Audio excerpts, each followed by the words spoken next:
నమస్తే welcome to TV 999 news ముందుగా headlines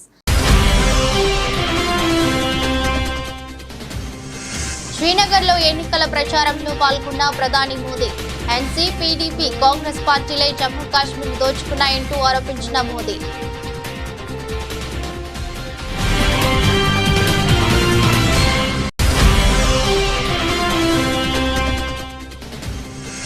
కామారెడ్డిలో చెప్పిన బీసీ డిక్లరేషన్ అమలు చేయాలి నవంబర్ 10 లోపు అమలు చేయకుంటే ఉద్యమిస్తామంటూ కాంగ్రెస్ పార్టీకి మాజీ మంత్రి KTR dead line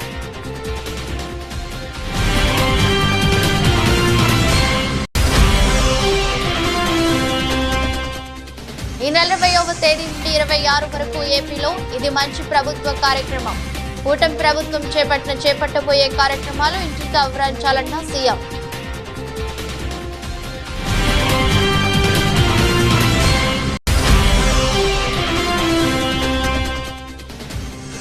Hyderabad cricket association పై ఎంపీ చామల ఆగ్రహం హెచ్సీఏ కమిటీని ప్రక్షాళన చేయాలన్న ఎంపీ చామల కిరణ్ కుమార్ రెడ్డి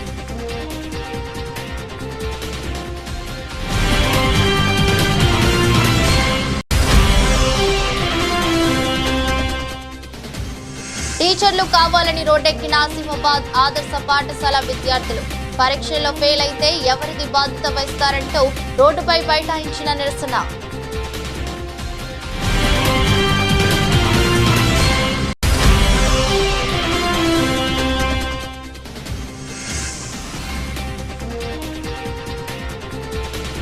ఫెడ్ రేట్ల తగ్గింపు వేళ భారీ లాభాలతో మొదలైన స్టాక్ మార్కెట్లు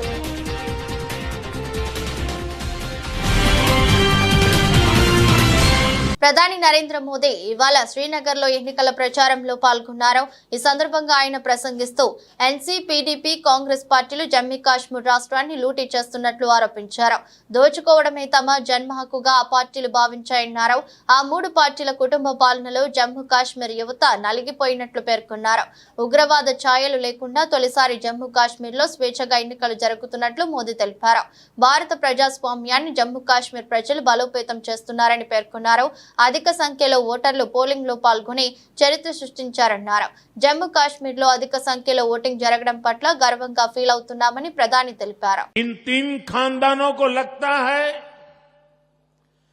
जैसे तैसे कुर्सी पर कब्जा जमाना और फिर आप सबको लूटना ये इनका पैदाइशी हक है जम्मू कश्मीर की आवाम को उनके जायज हक से महरूम रखना ही इनका सियासी एजेंडा रहा है इन्होंने जम्मू कश्मीर को सिर्फ तसद्दुद यानी डर और इंतशार यानी अराजकता ही दी है लेकिन अब जम्मू कश्मीर इन तीन खानदानों में के शिकंजे में रहने वाला नहीं अब यहां का हमारा नौजवान इनको चैलेंज कर रहा है जिन नौजवानों के इन्होंने आगे नहीं बढ़ने दिया वही नौजवान इनके खिलाफ मैदान में उतर आए हैं साथियों इन तीन खानदानों के राज में जम्मू कश्मीर के नौजवानों ने जो भोगा है जो तकलीफ सही है वो अक्सर बाहर नहीं आ पाता आज वादी का जो नौजवान 20, 25, 30 साल का है उनमें से कई पढ़ाई लिखाई से महरूम रह गए। बहुत सारे ऐसे हैं जिनको 10वीं, 12वीं या कॉलेज तक पहुंचने में देश के बाकी बच्चों से ज्यादा साल लगे। కాంగ్రెస్ పార్టీ బీసీలకు ఇచ్చిన హామీలు అమలు చేసేలా ప్రభుత్వంపై ఒత్తిడి తెచ్చేందుకు భారత రాష్ట్ర సమితి కదిలింది. కామారెడ్డిలో బీసీ డిక్లరేషన్ ప్రకటించి వచ్చే నవంబర్ 10 నాటికి ఏడాది అవుతుంది. ఆలోగా బీసీలకు ఇచ్చిన హామీలు అమలు చేయాలని, లేకుంటే ప్రత్యక్ష కార్యాచరణ దిగుతామని ప్రకటించింది. సమగ్ర కులగణనను వెంటనే చేపట్టాలని, స్థానిక సంస్థల ఎన్నికల్లో బీసీలకు హామీ ఇచ్చిన విధంగా 42% రిజర్వేషన్ అమలు చేయాలని బీఆర్ఎస్ వర్కింగ్ ప్రెసిడెంట్ కె తారక రామారావు డిమాండ్ చేశారు. ప్రభుత్వానికి చిత్తశుద్ధి ఉంటే సమగ్ర కులగణన పెద్ద కష్టమేమీ కాదని, గతంలో కేసీఆర్ సమగ్ర కుటుంబ సర్వే ఒకే రోజులో చేశారని ఆయన గుర్తు చేశారు. వచ్చే బడ్జెట్ లో బీసీలకు 25-30 వేల కోట్లు కేటాయించాలని డిమాండ్ చేశారు. బుధవారం తెలంగాణ భవన్ లో బీసీ నేతలతో కేటీఆర్ సమావేశమయ్యారు. నవంబర్ 10, 2023 నాడు కామారెడ్డి పట్టణంలో బీసీ డిక్లరేషన్ పేరిట బలహీన వర్గాలను మోసం చేసిన వైనం గురించి చాలా విస్తృతంగా ఈరోజు చర్చించడం జరిగింది.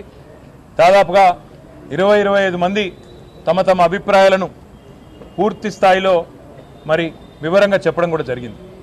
ప్రధానంగా ఈరోజు ఈ సమావేశంలో అనుకున్నది ఏంటి అంటే, భారత రాష్ట్ర సమితి తరపున పెద్దలు తెలంగాణ తొలి ముఖ్యమంత్రి కేసీఆర్ గారి ఆదేశం మేరకు మేము కాంగ్రెస్ ప్రభుత్వాన్ని డిమాండ్ చేస్తూ ఉన్నాం. మీరు ఖచ్చితంగా కామారెడ్డిలో ఇచ్చిన బీసీ డిక్లరేషన్లోని ప్రతి హామీని అమలు చేసేదాకా తప్పకుండా ప్రధాన ప్రతిపక్షంగా మీ వెంటబడతాం. రాష్ట్రంలోని బలహీన వర్గాల పక్షాన మిమ్మల్ని అడుగడుగున నిలదీస్తూనే ఉంటామనే మాట నేను విజ్ఞప్తి చేస్తా ఉన్నా. ఇందులో ప్రధానమైనది ఇవాళ రాజ్యాధికారంలో ముఖ్యంగా స్థానిక సంస్థల్లో వాటా పెంచుతామని చెప్పిన మాట, 42% రిజర్వేషన్లు అమలు చేస్తామనే మాట ఏదైతే కాంగ్రెస్ పార్టీ చెప్పిందో, కాంగ్రెస్ పార్టీని మేము ఈరోజు డిమాండ్ చేసేది ఏమంటే, సమగ్ర కులగణన కేంద్రంలోనూ రాష్ట్రంలోనూ కూటమి ప్రభుత్వం ఏర్పడి 100 రోజులు కావస్తుంది. ఈ 100 రోజుల్లో పాలనా పరంగా 1000 అడుగులు ముందుకు వేశామని సీఎం చంద్రబాబు నాయుడు అన్నారు. ఈ నెల 20వ తేదీ నుండి 26 వరకు ఇది మంచి ప్రభుత్వం కార్యక్రమం ద్వారా ఎన్డీఏ ప్రభుత్వం చేపట్టిన అభివృద్ధి సంక్షేమ కార్యక్రమాలు, భవిష్యత్తులో చేపట్టబోయే వాటిని ప్రజాప్రతినిధులు ఇంటింటికి తిరిగి ప్రజలకు వివరించాలని ముఖ్యమంత్రి సూచించారు. ప్రజల కోసం నిరంతరం పనిచేస్తే పాలన ఎలా ఉంటుందో ఈ 100 రోజులు ఒక ఉదాహరణని పేర్కొన్నారు. ప్రజాప్రతినిధులంతా నెలకు 10 రోజుల పాటు ప్రజల్లో ఉండాలని టీడీపీ అధినేత ఆదేశించారు. మంగళగిరిలోని సీకే కన్వెన్షన్ లో టీడీపీ, జనసేన, బీజేపీ ఎమ్మెల్యేలు, ఎంపీలు, ఎమ్మెల్సీలతో ఉప ముఖ్యమంత్రి పవన్ కళ్యాణ్, బీజేపీ రాష్ట్ర అధ్యక్షురాలు రాజమండ్రి ఎంపీ పురంధేశ్వరితో కలిసి సమావేశమయ్యారు. ఈ సందర్భంగా ఇది మంచి ప్రభుత్వం అనే పోస్టర్ను ఆవిష్కరించారు. అనంతరం కూటమి ప్రజాప్రతినిధులను ఉద్దేశించి చంద్రబాబు ప్రసంగించారు. మరొక కార్యక్రమానికి ఏదైతే గ్యాస్ ఇస్తానో, ఉచిత గ్యాస్ ఇస్తానో, దీపావళికి శ్రీకారం చుడుతున్నాం. మొదటి గ్యాస్ కనెక్షన్ ఆ రోజు ఇస్తాం, దానికి కూడా శ్రీకారం చుడతాం. మిగిలిన మనం చెప్పినట్టు సంక్షేమ కార్యక్రమాలన్నీ కూడా 1 by 1 చేసుకుంటూ, ఇంకో పక్క అభివృద్ధి కార్యక్రమాలను కూడా స్ట్రీమ్ లైన్ చేసి ఘాట్లో పెట్టే పరిస్థితి వస్తుంది. ఇవన్నీ చేస్తాం. విద్వేష రాజకీయాల్లో బీజేపీ, బీఆర్ఎస్ ఒకటే అని మంత్రి సీతక్క అన్నారు. ఈ విషయమై మంత్రి మాట్లాడుతూ బీజేపీ రాహుల్ గాంధీని టార్గెట్ చేస్తే బీఆర్ఎస్ రాజీవ్ గాంధీ విగ్రహాన్ని టార్గెట్ చేస్తుందని మండిపడ్డారు. బీఆర్ఎస్ తెలంగాణ తల్లి విగ్రహంలో తెలంగాణ బిడ్డ రూపం లేదని, కేసీఆర్ బిడ్డ రూపమే ఉందని సీతక్క ఎద్దేవా చేశారు. తెలంగాణ సగటు మహిళకు ప్రతి రూపంగా ఉండేలా తెలంగాణ తల్లి విగ్రహాన్ని రూపొందించి సచివాలయంలో ప్రతిష్ఠిస్తామని మంత్రి స్పష్టం చేశారు. బీజేపీ పుట్టుకనే విధ్వంసకరమైనటువంటి ఆలోచనతో పుట్టినటువంటి పార్టీ. ఆ రోజు ఆనాడు బ్రిటిష్ సంఖ్యలను తెంచడం కోసం మా నాయకులు గాంధీ గారు, నెహ్రూ గారు, సర్దార్ వల్లభాయ్ పటేల్ గారు ఇట్లాంటి ఎంతో మంది మహనీయులు పోరాడుతుంటే వీళ్ళ వారసుడు, వీళ్ళ ఆర్ఎస్ఎస్ నాయకుడు సవర్కర్ బ్రిటిష్ వాళ్ళతోటి కుమ్మక్కైనటువంటి నాయకుడు.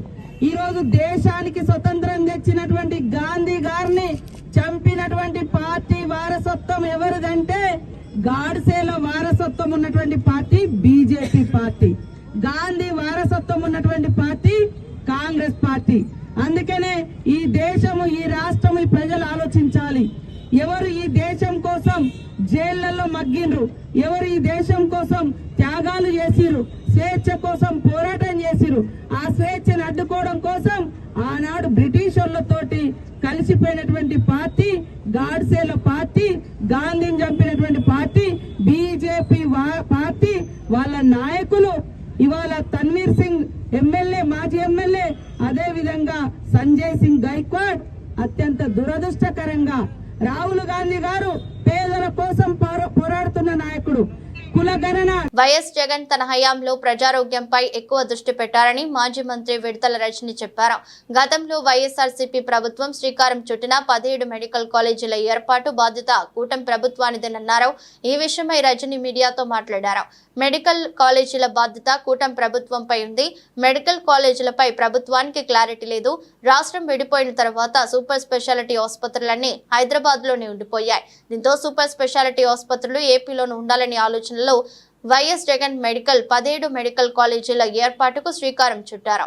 2వ దశలో ప్రారంభించాల్సిన 5 మెడికల్ కాలేజీల పరిస్థితి ఏంటి అని విడతల రజని ప్రశ్నించారు. ఒక మెడికల్ కాలేజ్ తేవాలంటేనే ఎంత కష్టమో, 100 ఏళ్లకే 11 మెడికల్ కాలేజ్ మనకు ఉన్నటువంటి చరిత్ర మనకు ఉంటే, మరి 5 సంవత్సరాల కాలంలో 17 గవర్నమెంట్ మెడికల్ కాలేజ్ తీసుకురావాలనేటువంటి ఒక గొప్ప సంకల్పం జగన్మోహన్ రెడ్డి గారు చేస్తే, దాంట్లో 5 సంవత్సరాల్లో 5 మెడికల్ కాలేజ్ తీసుకొచ్చి ఈ సంవత్సరం 5 అందుబాటులోకి రావాల్సినటువంటి పరిస్థితి ఉండగా, వచ్చే సంవత్సరానికి 7 కాలేజీలు మళ్ళీ అందుబాటులోకి రావాల్సినటువంటి పరిస్థితి ఉండగా, మరి వచ్చినటువంటి ఒక కాలేజ్కి వద్దు అని చెప్పి మీరు రిటర్న్లో లెటర్ రాశారంటే దీన్ని ఏమనుకోవాలి? స్పష్టంగా అర్థమవుతా ఉంది. అంటే పులివెందుల మీద మీకున్నటువంటి ద్వేషభావం, మీకున్నటువంటి రాజకీయ కక్షలతో పులివెందుల మెడికల్ కాలేజ్కి అనుమతులు వస్తే కొన్ని సీట్లకి వద్దని మీరు లెటర్ రాశారంటే ఇది మనకు స్పష్టంగా అర్థమవుతా ఉంది. ఇలానే మనం మొత్తం మీద కూడా చూసినట్టయితే మనకు స్పష్టంగా మొదటి నుంచి కూడా అర్థమవుతా ఉంది. ఏమని? ఈ మెడికల్ కాలేజ్ తీసుకురావాలి, ఈ రాష్ట్రంలో టెరిషరీ కేర్ స్ట్రెంథన్ చేయాలి అనేటువంటి ఆలోచన జగన్మోహన్ రెడ్డి గారు చేశారు. ఈ ఆలోచనని బాధ్యతగా మనం బాధ్యతగా అడుగులు వేసి మనం 5 కాలేజీలు తెచ్చాము, ఇంకా 5 రావాల్సినవి ఉన్నాయి. దీని మీద ఇప్పుడు కూటమి ప్రభుత్వము వాళ్ళు బాధ్యత తీసుకొని దీన్ని ఓన్ చేసుకొని ఈ రాష్ట్రంలో ఉన్నటువంటి ఎంతోమంది మెడికల్ ఎడ్యుకేషన్ చదవాలనుకున్నటువంటి విద్యార్థుల యొక్క ఆలోచనని, విద్యార్థుల యొక్క ఆశయాల్ని ఈరోజు కేవలం జగన్మోహన్ రెడ్డి గారికే ఇవన్నీ మనం అమలు చేస్తే పేరు వస్తుందనే దానికోసము ఈరోజు వాళ్ళ ఆశయాలను బలి చేస్తూ ఈ కూటమి ప్రభుత్వం అడుగులు ముందుకు వేస్తుందని తెలియజేస్తున్నాను. మల్కాజ్గిరి ఎంపీ ఈటల రాజేందర్ జనగామలో బీజేపీ సభ్యత్వ నమోదు కార్యక్రమాన్ని చేపట్టారు. పార్టీ సభ్యత్వ నమోదు కార్యక్రమంలో భాగంగా జనగామ పట్టణ కేంద్రంలో రహదారి వెంట దుకాణదారులతో ఆప్యాయతగా పలకరించిన ఆయన సభ్యత్వాలను నమోదు చేయించారు. పార్టీ శ్రేణులు సభ్యత్వ నమోదు కార్యక్రమంలో పాల్గొని అత్యధిక సభ్యత్వాలను నమోదు చేయించి రికార్డు నెలకొల్పాలని, దేశంలోనే అతిపెద్ద పార్టీ బీజేపీ అని వ్యాఖ్యానించిన ఈటల రాజేందర్ ప్రజా సంక్షేమం కోసం పాటుపడే పార్టీ బీజేపీ అన్నారు. లోక్సభ ప్రతిపక్ష నాయకుడు రాహుల్ గాంధీపై ఈగ వాలిన ఊరుకోమని టీపీసీసీ అధ్యక్షుడు బొమ్మ మహేష్ కుమార్ గౌడ్ హెచ్చరించారు. హుజూరాబాద్ కాంగ్రెస్ పార్టీ కార్యాలయంలో ఏర్పాటు చేసిన విలేకరుల సమావేశంలో మాట్లాడారు. బీజేపీ పార్లమెంట్ సభ్యులు రాహుల్ గాంధీని తీవ్రవాదిగా చిత్రీకరిస్తూ మాట్లాడటాన్ని తీవ్రంగా ఖండించారు. హుజూరాబాద్ లో కూడా రాహుల్ గాంధీ మీద అనుచిత వ్యాఖ్యలు చేసిన వారిపై కేసులు పెట్టాలని నియోజకవర్గ ఇన్ఛార్జ్ ఉడతల ప్రణవ్ కు తెలిపారు. రాజకీయాలు ఎంత దిగజారిపోతా ఉన్నాయి ఈ దేశంలో అంటే, త్యాగదనుల కుటుంబంలో పుట్టి తాత గారు నెహ్రూ దేశానికి దిక్సూచి ఒక విజనరీ ప్రైమ్ మినిస్టర్, దూరదృష్టి గల ప్రైమ్ మినిస్టర్.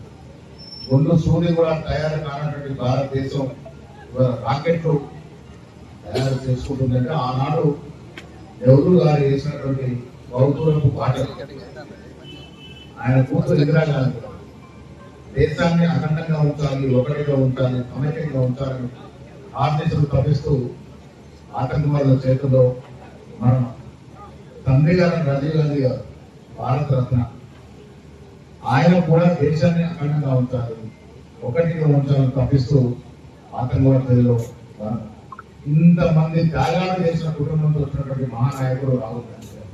భారత్ జోడో యాత్ర తర్వాత జరగని ఉత్తర ప్రజలకు చేస్తున్న సందర్భం వారి మీద ఇవాళ బీజేపీ నాయకులు చాలా పకడ్బందీ వివరణ భాగంగా ప్రభుత్వం బదులను వ్యక్తులు రణ్వీర్ సింగ్ పెట్టుకునే వాళ్ళు తాతగారు పంజాబ్ ముఖ్యమంత్రి చేసిన సందర్భం కాంగ్రెస్ అన్యాయం నుంచి ఇప్పుడు బీజేపీలో చేరి యుఎస్ పర్యటనలో భాగంగా లోక్సభలో ప్రతిపక్ష నేత రాహుల్ గాంధీ చేసిన వ్యాఖ్యలపై బీజేపీ శివసేన స్పందించిన తీరు పట్ల AP PCC chief YS Sharmila మండిపడ్డారు. రాహుల్ నిజాలు మాట్లాడితే తీవ్రవాదం అంటారా అంటూ ఆ రెండు పార్టీలను ఈ సందర్భంగా ఆమె నిలదీశారు. రాహుల్ గాంధీ అడిగే ప్రశ్నలకు జవాబు చెప్పే ధైర్యం ఉందా అని బీజేపీ శివసేన నేతలను వైఎస్ షర్మిల ప్రశ్నించారు. దేశానికి స్వాతంత్ర్యం తీసుకువచ్చిన పార్టీ కాంగ్రెస్ పార్టీ అని ఈ సందర్భంగా గుర్తు చేశారు. అలాగే బీజేపీకి కొత్త అర్థం చెప్పారు. ఆ పార్టీ మతతత్వ పార్టీ అని ఆరోపించారు. ప్రజలను విడగొట్టి వారి మధ్య మంట పెట్టి అందులో చలి కాచుకుంటుందని వైఎస్ షర్మిల ఆగ్రహం వ్యక్తం చేశారు. రాహుల్ వ్యాఖ్యలపై బీజేపీ శివసేన స్పందించిన తీరును అభ్యంతరం వ్యక్తం చేస్తూ బుధవారం విజయవాడలో వైఎస్ షర్మిల నిరసన దీక్ష చేపట్టారు. ఈ దీక్షకు ఆ పార్టీ సీనియర్ నేతలు హాజరయ్యారు. గారైనా అమిత్ షా గారైనా పెదవి విప్పడం లేదు అంటే ఏమనుకోవాలి? వారి ప్రోత్సాహంతోనే ఇదంతా జరుగుతుంది అని మేము అనుకుంటున్నాం. బీజేపీ పార్టీ నాయకులు సమాధానం చెప్పాలి. అంతేకాదు ఇలాంటి ద్వేషపూరిత మాటలు మాట్లాడుతున్న వారిపై కఠిన చర్యలు తప్పనిసరి. కాబట్టి కోర్టు కూడా ఇది సుమోటో కింద తీసుకొని వారి మీద కఠిన చర్యలు తీసుకోవాలని కాంగ్రెస్ పార్టీ డిమాండ్ చేస్తుంది. అసలు ఏది తీవ్రవాదం అని అడుగుతున్నాం, ఎవరు తీవ్రవాదులు అని అడుగుతున్నాం. మన దేశంలో 90% జనాభా బీసీలు, ఎస్సీలు, ఎస్టీలు అట్టడుగున ఉన్న ఈ వర్గాలైతే అభివృద్ధిలో వారికి వాటా లేదు అనడం తీవ్రవాదమా? అందరికీ సమాన హక్కులు, సమాన అవకాశాలు కలగాలి అన్ని వర్గాల వారికి అని అడగడం తీవ్రవాదమా? కాస్ట్ సెన్సస్ జరగాలి అని అడగడం తీవ్రవాదమా? కేవలం 10% మంది చేతుల్లో దేశానికి సంబంధించిన టాప్ 200 కంపెనీలు, వ్యాపారాలు ఉన్నాయని దేశ ప్రజలలో అవగాహన పెంచడం తీవ్రవాదమా? ఏది తీవ్రవాదమో బీజేపీ పార్టీ సమాధానం చెప్పాలి. నిజానికి స్వాతంత్ర్యం తెచ్చిన పార్టీ కాంగ్రెస్ పార్టీ కాదా? ఎన్నో త్యాగాలు చేసిన పార్టీ కాంగ్రెస్ పార్టీ కాదా? హెచ్సీ అండర్ 19లో అవకతవకలు జరిగాయంటూ భువనగిరి ఎంపీ చామల కిరణ్ కుమార్ రెడ్డి ఆగ్రహం వ్యక్తం చేశారు.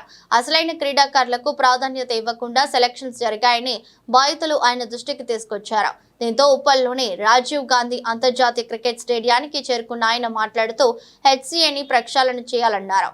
ఇక్కడ జరుగుతున్న విషయాలపై సీఎం రేవంత్ రెడ్డి దృష్టికి తీసుకెళ్తారని ఎంపీ స్పష్టం చేశారు. ఉప్పల్ స్టేడియంలో ఉన్న హైదరాబాద్ క్రికెట్ అసోసియేషన్ ఆఫీస్లో సెక్రటరీ దేవరాజ్ గారిని వాళ్ళ మెంబర్స్ని కలవడం జరిగింది. ఈ మధ్య కాలంలో జరిగినటువంటి ప్లేయర్ సెలెక్షన్స్లలో అవకతవకలు జరిగినాయనే ఒక అంశం నా దృష్టికి వచ్చినప్పుడు ఏ ప్రాతినిధికంగా వాళ్ళు ప్లేయర్స్ని సెలెక్ట్ చేస్తున్నారు, ఆ సెలెక్ట్ చేసినటువంటి ప్లేయర్స్ల లిస్టు, వాళ్ళ పర్ఫార్మెన్స్ అంటే లాస్ట్ 2023-24, 24-25కి సంబంధించినటువంటి పర్ఫార్మెన్సెస్ అంటే వాళ్ళు ఆడిన లీగ్స్, ఆ పర్ఫార్మెన్స్లలో వాళ్ళు కొట్టిన స్కోర్స్ కానీ, వికెట్స్ కానీ, ఆల్రౌండర్స్ గురించి కానీ తీసుకొని దీంట్లో కరెక్ట్గా ఆడే ప్లేయర్కి అవకాశం ఇస్తుర్రా, లేకపోతే ఎవరైనా ఇన్ఫ్లుయెన్స్ ఉండి బాధ్యతారహితంగా వాళ్ళను కొంతమందిని ముందుకు తీసుకొస్తుర్రా అనే ఒక ఉద్దేశంతో ఈరోజు నేను ఇక్కడ కలిసి వాళ్ళతో డిస్కషన్ చేసినప్పుడు 2.5 గంటలు మేము అన్ని చర్చ చేసినాం, సెలెక్టర్లతో మాట్లాడడం జరిగింది. కాకపోతే ఇక్కడ ఒక మిస్కమ్యూనికేషన్ ఏంటంటే జస్టిస్ కమిటీ నాగేశ్వరరావు గారు సుప్రీంకోర్టు నుంచి లాస్ట్ టైం అపాయింట్ కాబడి అప్పుడు వచ్చి సెలెక్టర్స్ని అపాయింట్ చేయడం జరిగింది. కానీ నేను ఇప్పుడు నాగేశ్వరరావు గారితో కూడా మాట్లాడిన ఫోన్లో. నాగేశ్వరరావు గారు ఒకటే చెప్పిండు, నేను యాక్చువల్గా సంవత్సరం క్రితమే హైదరాబాద్ క్రికెట్ అసోసియేషన్కి సంబంధించిన వ్యవహారాలను చూడట్లేదు, దాన్ని మొత్తం కూడా ఆ కమిటీ చేతిలో పెట్టి నేను ఇప్పుడు ఢిల్లీలో ఉన్నా, నాకు అటువంటి బాధ్యతలు ఏం లేవు, నన్ను కావాలని వాళ్ళు బ్లేమ్ చేసి అవకతవకలని చెప్పడం జరిగింది. నేను Hyderabad cricket association secretary Devaraj గారికి ఒకటే చెప్పిన, మీదే బాధ్యత అంటే ఆయన ఈ సంవత్సరం నుంచి ఇంకా కమిటీయే ఉంది, ఆ కమిటీయే చూసుకుంటుంది అన్న ఆలోచనలు ఉన్నారు. ఈరోజు నేను వచ్చి జస్టిస్ నాగేశ్వరరావు గారితో మాట్లాడినాను, ఆయన క్లారిటీ వచ్చింది, ఏంటంటే జస్టిస్ అనే కమిటీ అప్పుడు టెంపరీగా అప్పుడున్న పరిస్థితులను బట్టి చేసినా కంటిన్యూ బాడీ కాదని. దీంట్లో వరదలు వచ్చి 20 రోజులు అవుతున్నా ప్రజలు ఇంకా అనేక ఇబ్బందులు పడుతున్నారని విజయవాడ తూర్పు నియోజకవర్గ వైసీపీ ఇన్ఛార్జ్ దేవినేని అవినాష్ అన్నారు. ఈ విషయమై ఆయన మాట్లాడుతూ టీడీపీ నాయకులు పబ్లిసిటీ రాజకీయాలు తప్ప బాధితులకు చేసిందేమీ లేదని విమర్శించారు. వైఎస్ఆర్ కాంగ్రెస్ పార్టీ తరపు నుండి మీరు సాయం చేస్తున్నారు, కానీ టీడీపీ కూటమి ప్రభుత్వం నుండి మాకు ఇంతవరకు సాయం అందలేదని బాధితులు చెప్తున్నారని పేర్కొన్నారు. బాధిత కుటుంబాలకు 50,000 ఇవ్వాలని వైఎస్ఆర్ కాంగ్రెస్ పార్టీ తరపున ప్రభుత్వాన్ని డిమాండ్ చేశారు. ప్రభుత్వం వచ్చి 100 రోజులు అవుతున్నా సిగ్గు లేకుండా తమ నాయకుడి మీద, తమ పార్టీ మీద నిందలు వేయడం తప్ప మీరు ప్రజలకు చేసిందేమైనా ఉందా అని ప్రశ్నించారు. ఎవరైతే నివసిస్తున్న ప్రజానికం ఉన్నారో ఆ ప్రాంతంలో ఎటువంటి కార్యక్రమాలు గారు చేయకుండా ప్రజానికాన్ని పట్టించుకోకుండా ఈరోజు ప్రభుత్వం వ్యవహరిస్తామని చెప్పి సందర్భంగా చెప్పుతున్నాం. ఎందుకంటే గౌరవనీయులు పెద్దలు వైఎస్ జగన్మోహన్ రెడ్డి గారి ఒక నాయకత్వంలో వైఎస్ఆర్ కాంగ్రెస్ పార్టీ తరఫున దాదాపుగా 1,10,00,000 రూపాయలు ఈరోజు ప్రజానికానికి నిత్యావసర సరుకులు కానివ్వండి, పాల ప్యాకెట్లు కానివ్వండి, వాటర్ బాటిల్స్ కానివ్వండి అందిస్తాం జరుగుతుంది. ఇంటింటికి మేము వెళ్ళి ఆ సరుకులు అందజేస్తుంటే వరద ప్రాంతంలో నివసిస్తున్న ప్రజానికం ఒకటే మాట అంటున్నారు. ఈరోజు మాకు వైఎస్ఆర్ కాంగ్రెస్ పార్టీ జగన్మోహన్ రెడ్డి గారి ఒక నాయకత్వంలో మాకు ఈరోజు సహాయ కార్యక్రమాలు ఇలాంటి వస్తువులు కానివ్వండి, పాల ప్యాకెట్లు కానివ్వండి, వాటర్ బాటిల్స్ కానివ్వండి, నిత్యావసర వస్తువులు మాకు అందినాయి.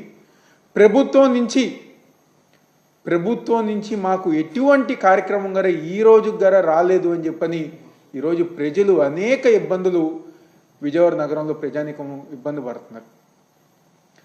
దాదాపుగా వాళ్ళ జీవితాంతం గారా కష్టపడి డబ్బులన్నీ గారా కూరగట్టుకుని ఫ్రిడ్జ్ అనో, ఏసీ అనో, సోఫా అనో, మంచం అనో, మ్యాట్రెస్ అనో, టీవీ అనో చెప్పని అన్నీ గారు కొనుక్కుంటే అవన్నీ గారు వరదల వల్ల మొత్తం అన్నీ గారు డ్యామేజ్ అయిపోవటం జరుగుతుంది. ఈరోజు ప్రభుత్వం కనుక చూసుకుంటే ఏదో 25,000 ఇస్తాం, 10,000 ఇస్తామని చెప్పని ఈరోజు ప్రజానికం వాళ్ళ కష్టాలు తెలుసుకోకుండా ఈరోజు కింద లెవెల్లో ప్రజానికం ఎన్ని ఇబ్బందులు పడుతున్నారు, వాళ్ళకు కావాల్సిన మౌలిక వసతులు ఏంటి, వాళ్ళకు కావాల్సిన వస్తువులు ఏంటి, మళ్ళీ వాళ్ళ జీవన విధానం ఎలా బాగుపరచాలని చెప్పిన ఒక ఆలోచన లేకుండా ఈరోజు కేవలం ఏదో 25,000 ఇద్దామా, 10,000 ఇద్దామా అని చెప్పని ఈరోజు ప్రభుత్వం ఒక నిర్లక్ష్య వైఖరితో ఈరోజు ప్రభుత్వం వ్యవహరిస్తామని చెప్పి సందర్భంగా చెప్తున్నాను. వలిగొండ మండలంలోని ప్రాథమిక ఆరోగ్య కేంద్రాన్ని ఎమ్మెల్యే కుంభం అనిల్ కుమార్ రెడ్డి ఆకస్మికంగా తనిఖీ చేశారు. ప్రాథమిక ఆరోగ్య కేంద్రానికి సంబంధించిన ఖాళీ స్థలం కబ్జాకి గురి కాకుండా చర్యలు చేపట్టాలని అధికారులు ఆదేశాలు జారీ చేశారు. త్వరలోనే 30 పడకల ఆసుపత్రిగా ప్రాథమిక ఆరోగ్య కేంద్రాన్ని అభివృద్ధి చేస్తానని ఎమ్మెల్యే హామీ ఇచ్చారు. డిప్యూటీ సీఎం ఆరోగ్య శాఖ మంత్రి దామోదర్ రాజ నరసింహ చేతుల మీదుగా దీన్ని ప్రారంభించడం జరుగుతుందని అన్నారు. వలిగొండ పట్టణంలోని స్థానిక సమస్యలను స్థానిక నాయకులతో కలిసి పర్యటించడం జరిగింది. స్థానికంగా ఉండే సమస్యలను తన దృష్టికి తీసుకురావడం జరిగిందని, అన్ని సమస్యలను తీర్చడం జరుగుతుందని, దసరాలోపు వలిగొండ పట్టణాన్ని ఆదర్శ పట్టణంగా తీర్చిదిద్దుతానని ఎమ్మెల్యే కుంభం అనిల్ కుమార్ రెడ్డి హామీ ఇచ్చారు. ఊరి సమస్యల మీద ఉదయం 7 గంటలకు మొదలుపెట్టి ఇప్పటిదాకా ఊరంతా వెళ్ళినాం. దాదాపు 10 అవుతుంది. 8-10 వార్డులు ఎంటర్ అయినాం. ఊరంతా తిరగాలనుకున్నాం. 14 వార్డులు కానీ 3 వార్డులు అయినాయి. మండల కేంద్రం ఎక్కువ జనాభా ఉంది. దాదాపు 14,000-15,000 జనాభా ఉంటుంది ఇక్కడ. మండల వాసులు కూడా గ్రామాలలో వాళ్ళు కూడా ఇక్కడ ఉంటారు. ఇక్కడ సంబంధించిన వసతులు దసరా దీపావళి పండుగలు వస్తున్నాయి. ఇది వలిగొండనే కాక అన్ని గ్రామాలలో అంతటా ఆల్ మున్సిపాలిటీస్లో కూడా ఉంటుంది. ఈ యొక్క మార్నింగ్ వాక్ కానీ ఉదయం జరిగే కార్యక్రమాన్ని ఈరోజు వలిగొండలో మొదలు పెట్టినాం.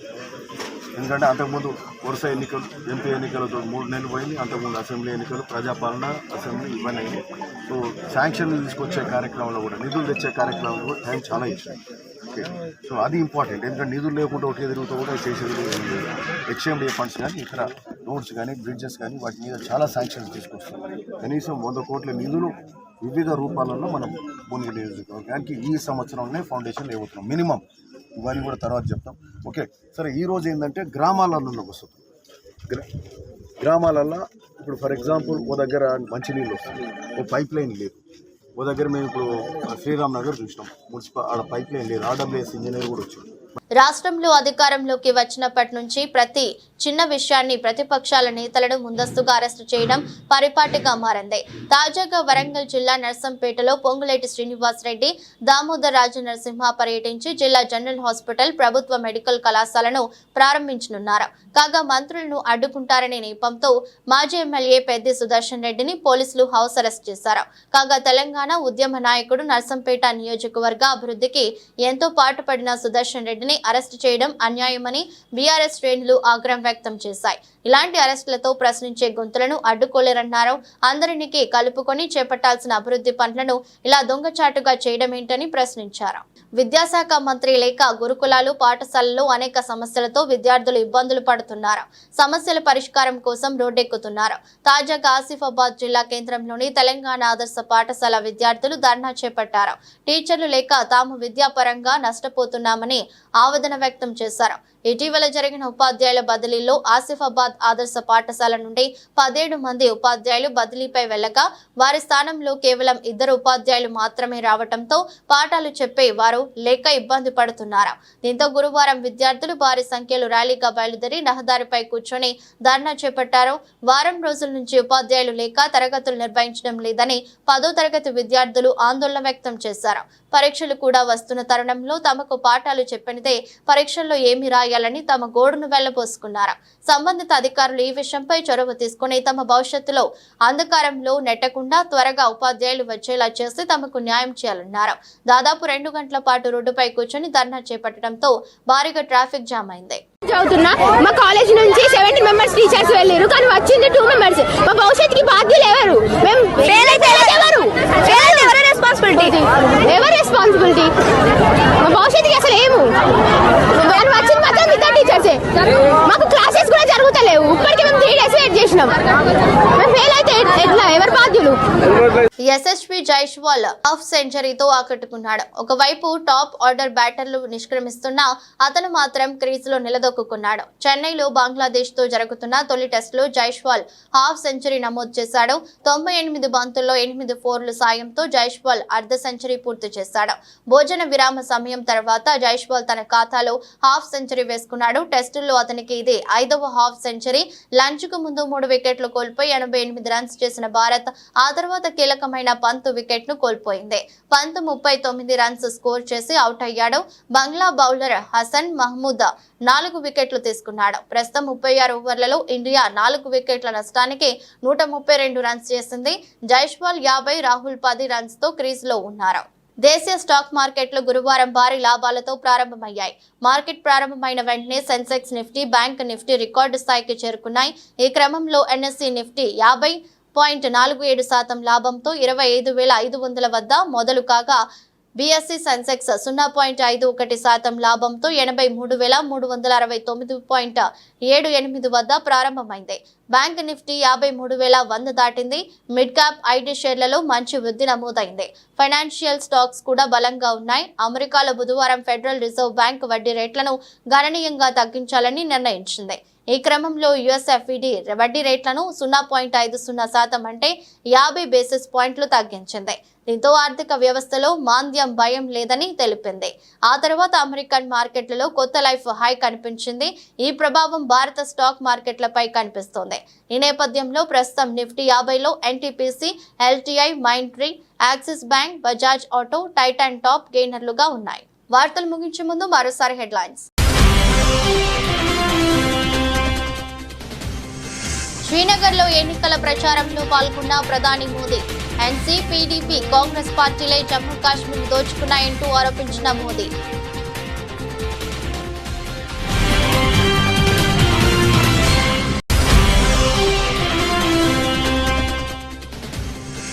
కామారెడ్డిలో చెప్పిన బీసీ డిక్లరేషన్ అమలు చేయాలి. నవంబర్ 10 లోపు అమలు చేయకుంటే ఉద్యమిస్తామంటూ కాంగ్రెస్ పార్టీకి మాజీ మంత్రి KTR dead line.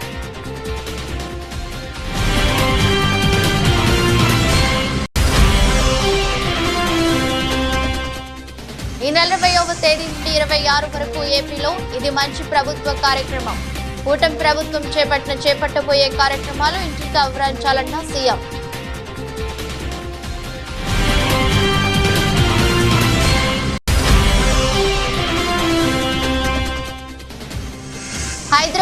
Secretariat association పై ఎంపీ చామల ఆగ్రహం.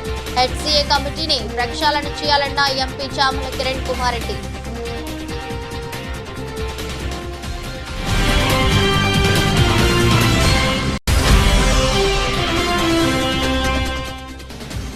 టీచర్లు కావాలని రోడ్డెక్కిన ఆసిఫాబాద్ ఆదర్శ పాఠశాల విద్యార్థులు. పరీక్షల్లో ఫెయిల్ అయితే ఎవరిది బాధ్యత వహిస్తారంటూ రోడ్డుపై బైఠాయించిన నిరసన.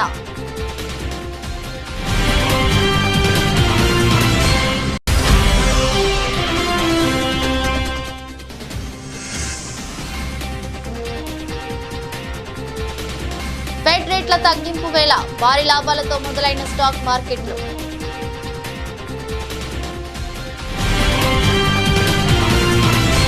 ఎదురొస్ట్ బులెటిన్ మరో బులెటిన్లో మళ్ళీ కలుద్దాం. అంతవరకు సెలవు. నమస్కారం.